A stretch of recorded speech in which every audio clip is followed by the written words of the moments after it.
நீங்கள் பார்த்து கொண்டிருப்பது Infornet channel, the complete news portal.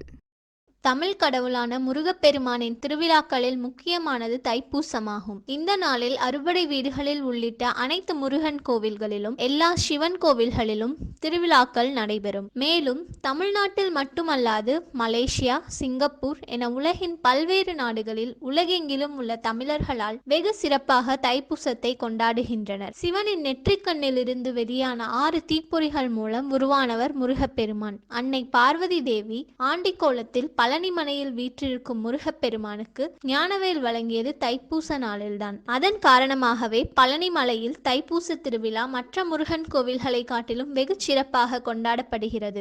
அப்படி அளிக்கப்பட்ட வேலினை ஆயுதமாக கொண்டே முருகன் அசுரகுலத்தை அழித்து தேவர்களை காப்பாற்றினார். ஆறுமுகப் பெருமானின் அருளை அடைவதற்கு தைப்பூசம் உகந்த நாள். தைப்பூசம் பெரும்பாலும் பௌர்ணமி நாளன்றே வரும். அன்றைய தினம் குழந்தைகளுக்கு தோடு குத்துதல், ஏடு தொடங்குதல் போன்றவற்றை செய்து வைப்பார்கள். மேலும் தைப்பூசத்தை முன்னிட்டு முருக பக்தர்கள் மார்கழி மாத ஆரம்பத்தில் துளசி மாலை அணிந்து விரதத்தை தொடங்குகின்றனர். பின்னர் ஆறுபடை வீடுகளில் பக்தர்கள் பாத யாத்திரையாக சென்று தைப்பூசத்தன்று முருகனை தரிசித்து விரதத்தை நிறைவு செய்வார்கள். இது தவிர முருகனின் பக்தர்கள் காவடி எடுத்தல், பால்குடம் எடுத்தல், கற்பூரச் சட்டி போன்ற பல்வேறு நேர்த்திக் கடன்களை நிறைவேற்றுவார்கள்.